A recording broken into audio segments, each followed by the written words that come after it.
दाइ मेरो गल्ती थिएन है, दाइ मेरो गल्ती थिएन है। अनि दुईचोटि त्यो भन्यो। अनि कसको के भाव भने बाबा मम्मीलाई राम्रो सम्हाल्नु। अनि त्यसपछि उनीहरूले गल्ती थिएन, त्यो उसले व्हिल लक लायो, व्हिल लक लाउँदै अनि ट्राफिक आएर अनि गऱ्यो भने त्यत्तिकैमा उसले बोली उसको बन्द भइसकेको थियो। अब मैले किर्तिपुर लाने कि भन्ने सोचेको थिएँ। एकजना अर्को डक्टर साहबले भन्नु कि यहाँ छ भाइ भन्नु।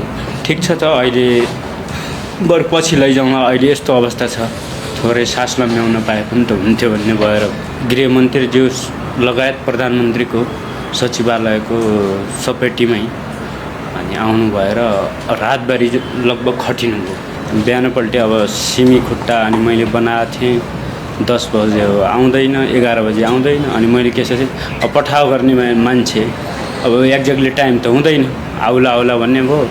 अनि 11 बजिसकेको थियो, म सुतेछु। अनि 2:30 बजे अनि पुलिसको नम्बरबाट मलाई फोन गयो, तपाईँको मान्छे पेट्रोल छर्केर यहाँ आउनु भए रहेछ, बिरमा आउनु न भन्नुभयो। अनि म 3 बजे करेक्ट यहाँ अस्पतालमा आइपुगेको थिएँ।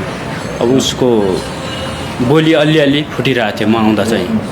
2-4वटा शब्द चाहिँ उसले बोल्यो, दाइ बाबा मम्मीलाई राम्रो गर्नु भने होइन।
अनि त्यो भनिसकेपछि उसले दाइ मेरो गल्ती थिएन है, दाइ मेरो गल्ती थिएन है।